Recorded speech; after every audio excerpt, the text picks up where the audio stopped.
Okey, apa makna syarat? Siapa tahu apa makna syarat? Okey, bangun tak? Peraturan. Yes, peraturan keturunan. Peraturan yang kita kena tahu. Nah, bang. Ambil bang. Terima kasih. Peraturan yang kita kena tahu. Apa makna sah? Apa makna sah? Sah. Apa makna sah? Sah ni maknanya kalau kita laksanakan dengan baik, dia sah ke tidak? Sah. Tapi kalau sekiranya kita tak cukup syarat-syarat sah ni, maka solat kita sempurna ke tidak? Okey, makna sah ni makna dia untuk kita laksanakan solat dengan baik, kita kena ada perkara-perkara syarat sah solat. Okey, solat apa ni solat? Apa makna solat ni? Solat dari segi bahasa doa, dari segi istilah beberapa pandai.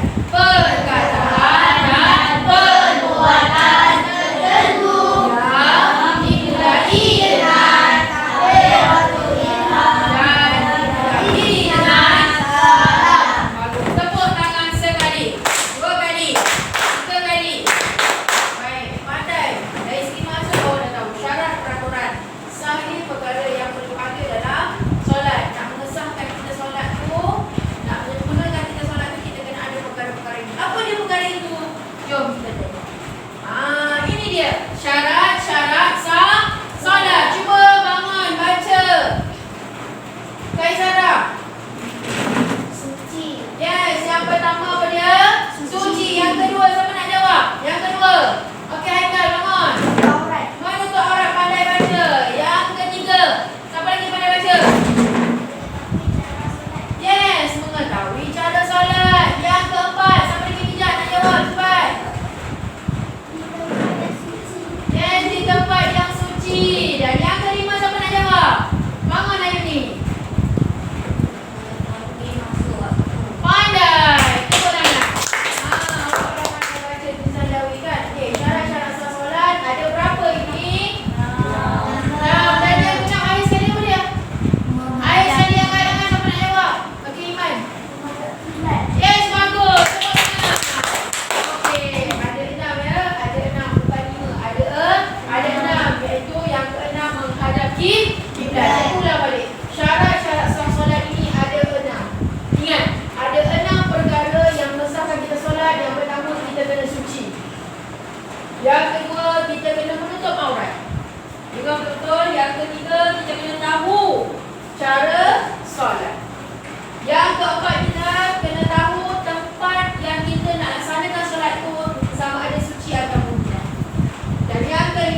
Jadi Perempuan. perempuan. Ada batas-batas aurat lelaki dan perempuan. Betul tak? Kalau lelaki apa aurat dia?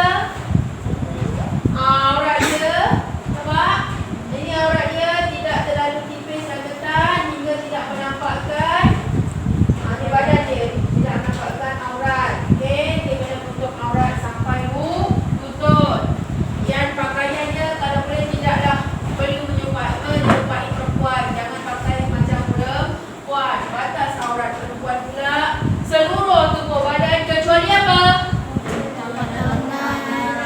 Kecuali apa? Okey, bagus. Baik, jom kita tengok yang seterusnya. Aurat lelaki dan aurat perempuan ada perbezaan. Okey, cuba kita tengok aurat lelaki.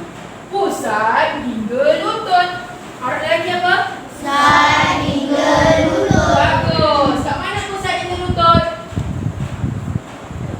Pusat hingga lutut dalam keadaan solat dan seterusnya dalam keadaan bersama dengan perempuan pun aurat ni pusat hingga lutut.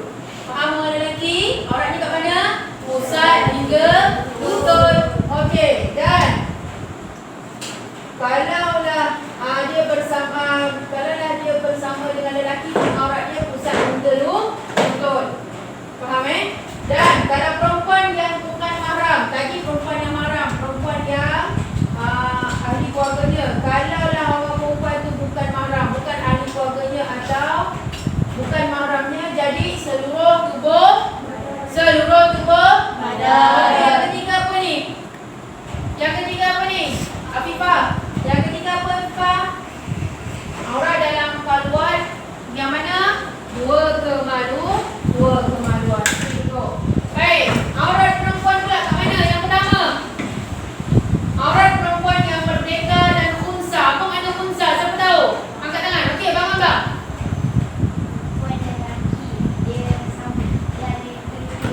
Yes, semua tangan. Memang dapat. Okey, maknanya dia ada kedua-dua bahagian. Lelaki dia ada, perempuan dia ada. Nama dia apa tu? Unsa. Okey. Aurat perempuan dan yang merdeka dan unsa. Dalam solat, seluruh tubuh badan kecuali muka dan kedua tapak tangan dalam solat. Faham? Jika kita nampak tapak kaki ataupun tumit ketika dia rokok, masa dia rokok, nampaklah tapak kaki sikit. Jadi keadaan dia sujud pun dengan sengaja, maka batallah solat dengan sengaja. Faham dengan sengaja? Masa nak semayang tu, dia pun tariklah kain dia tadi dengan sengaja, dia terus sujud. Jadi nampak tak kakinya? Nampak. Dia nampak sah ke tak sah? Tidak sah. Faham? Orang perempuan batal semayang dia kalau dengan sengaja. Kalau tak sengaja, tak apa. Dan kedua, perempuan yang merdeka luar solat, auratnya bila bersama dengan lelaki ajnabi yang halal dinikahnya ataupun yang bukan mahram. Maksudnya bukan adik-adik kita, aurat kita adalah seluruh tubuh badan ya. Seluruh tubuh badan. Kalau kita bersama dengan perempuan yang kafir, ni kalau pergi mana-mana harta kita jumpa dengan orang Cina dan sebagainya kan, kita kena jaga aurat kita. Sebab aurat kita pun seluruh tubuh badan. Seluruh tubuh badan. Bila kita jumpa dengan orang kafir, contohnya orang Cina dan India dan sebagainya, jadi dia tak boleh melihat aurat kita kecuali muka dan tapak tangan sahaja. Dan dalam keadaan kita bersendirian ataupun kita bersama dengan perempuan Islam, okey, ataupun dengan lelaki adik-adik kita, aurat kita adalah pusat hingga lutut. Jelas perempuan? Aurat kita pusat hingga lutut. Kalau tak nampak apa-apa, tak apa, sebab dia adalah adik-adik kita ataupun dia adalah anak perempuan ataupun dia bersama dengan perempuan Islam. Aurat kita adalah pusat hingga lutut. Dan kemudian yang ketiga, aurat perempuan bagi hamba sahaya.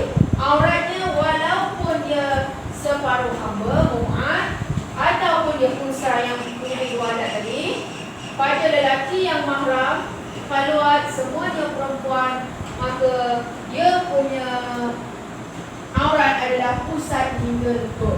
Tetapi bagi lelaki yang ajnabi ni apa? Yang ini halal nikah. Kalau lelaki yang halal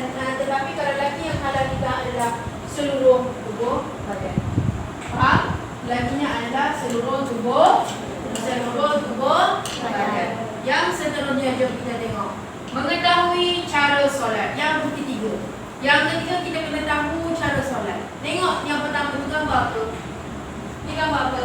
Solat taubat. Solat taubat. Yang kedua solat sunat. Dan yang ketiga solat lima waktu.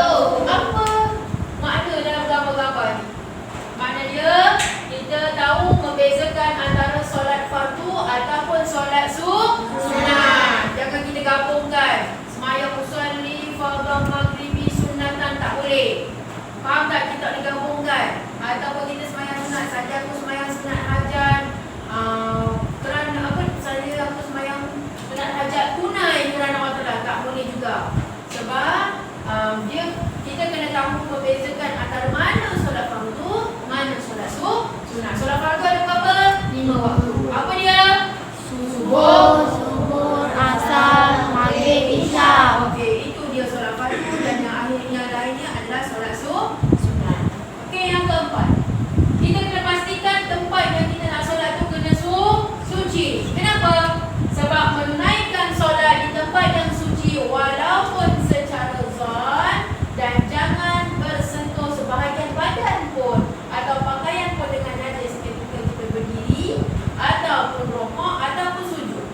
Berdiri, rokok, sujud tu semua kalau boleh jangan terkena najis. Faham? Okey, contohnya gambar yang pertama ni orang tengah solat. Yang kedua ni ada binatang. Binatang ni pula binatang yang haram. Contohnya anjing ataupun khinzir masuk ke dalam tempat solat. Sah tak tempat ni? Tidak. Dia kena samak dahulu baru pada solat. Yang kemudian dia terkena najis. Contohnya air kencing ataupun tahi binatang. Jadi dia kena bersihkan dahulu. Tai kucing sah ke tak tempat sembahyang? Tak sah. Sebab dia adalah najis. Yang seterusnya. Apa dia ni? Cuba baca Muhammad. Mengetahui masuk waktu. Pandai mengetahui masuk waktu. Contohnya mengetahui masuk waktu bila? Bangun kakak. Laungan. Okey, bagus. Bila dengar laungan azan, confirm kita dah ingat apa dia? Oh, dah masuk waktu. Betul tak? Bila dengar laungan azan. Yang kedua, macam mana kita nak tahu masuk waktu? Kita boleh menggunakan kaedah apa ni? Kaedah peredaran matahari. Pernah belajar tak? Pernah. Peredaran matahari kan? Ada orang satu kawasan jam pun tak ada. Azan pun tak dengar. Boleh kita guna apa? Peredaran matahari. Untuk kita tahu, oh ni dah masuk waktu. Oh ni belum masuk. Faham? Dan yang seterusnya, kita boleh tengok apa? Jam. Ini paling senang. Betul tak? Ataupun sekarang ni kalau kita menggunakan telefon, dalam telefon ada aplikasi. Oh, sampai di masa dia tengok azan. Sampai di masa dia tengok azan. Okey. Yang seterusnya apa kelas? Yes, menghadap kiblat. Kenapa kita kena menghadap kiblat? Sebab tidak sah solat kita bila terdapat setengah anggota badan kita keluar daripada arah kiblat. Tidak sah sembahyang kita. Sebab kalau ada anggota badan kita yang keluar daripada solat. Yang seterusnya, hendaklah kita solat setakat yang mana boleh. Dan tidak wajib kita kotak solat kita. Bila? Harus solat fardu atau sunat tidak menghadap kiblat apabila menunaikan solat kerana terlalu takut. Terutamanya dalam apa? Dalam peperangan. Contohnya peperangan yang melibatkan orang Islam dengan orang kafir. Kemudian orang yang adil dengan orang yang enggan taat kepada perintah Allah yang ini dan orang yang berlaku dalam suasana peperangan. Jadi masa kita nak solat itu kita solat dah setakat mampu sebab kita terlampau takut. Dan seterusnya diharuskan mengarahkan kedudukan solat ke arah tempat yang ditujukannya dan tidak boleh lagi berpaling daripadanya kecuali ke arah kiblat. Harus solat sunat tanpa menghadap kiblat dalam sesuatu perjalanan yang harus walaupun perjalanan itu pendek. Dan seterusnya seorang itu pergi musafir ke tempat yang tidak kedengaran azan, tak dengar azan, tentang solat Jumaat, dan ada yang berpendapat sekurang-kurangnya perjalanan itu 1.6 km ataupun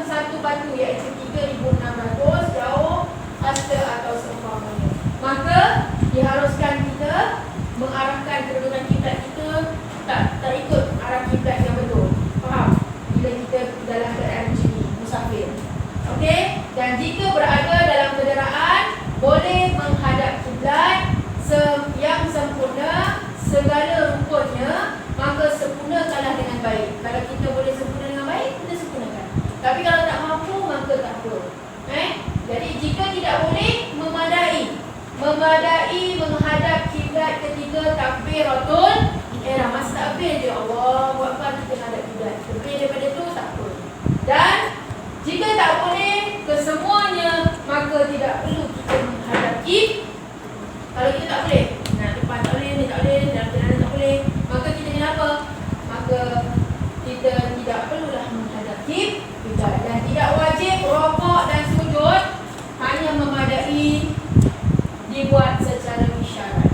Ini bagi dalam keadaan tempat dan kenderaan ke yang memang tak boleh nak sujud rokok dengan sujud. Faham? Dan yang seterusnya, jika ia berjalan kaki, siapa-siapa yang berjalan kaki bukan jalan kaki biasa-biasa, jalan kaki bermusafir, bermusafir ke jalan Allah, maka wajib dia menghadap kiblat ketika takbiratul ihram. Masa takbir kena hadap kiblat, rokok, sujud dan duduk antara dua sujud, dan hendaklah dia menyempurnakan rokok dan sujud. Rokok dan sujud ni dia kena buat. Faham? Masa berjalan, rokok dan sujud ni berhenti kejap, dia rokok dan dia sujud. Okey? Dan tidak boleh berjalan dalam mana-mana rukun kecuali pada ketika berdiri, iktidal, tasyahud dan salam. Faham ke tidak? Faham ke tidak? Okey, faham. Okey, ada berapa syarat sah solat? 6. Dan yang terakhir, ini dia aktiviti kita hari ini. Cikgu akan edarkan kertas, kemudian cuba awak jawab dengan sendiri. Boleh? Okey, jawab sekarang. Isi tempat-tempat kosong. Dan kita dah belajar syarat sah. Jangan keliru ya. Syarat sah dengan syarat wajib.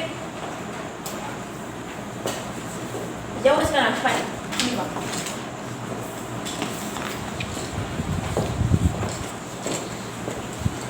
Okay, syarat sah dengan syarat wajib. Jawab sekarang. Dirikanlah sembahyang tepat pada waktunya, kerjakan berjemaah, luruskanlah shafnya, betulkan bacaannya, fahamilah maksudnya. Allahu Allah, luruskanlah shafnya. Allahu Allah, betulkan bacaannya. Allahu Allah, fahamilah maksudnya.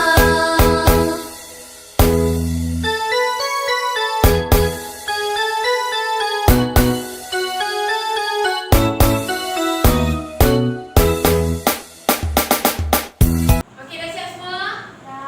Dah siap semua? Dah. Okey, yang dah siapa? Angkat tangan. Okey, bagus. Seorang lagi? Siapa lagi yang dah siap? Ini, okey. Bagus. Baik, itu saja. Yang mana kata dah siap, cikgu ambil. Okey, pandai. Nanti cikgu nak semak, okey? Okey, itu saja pembelajaran kita hari ini.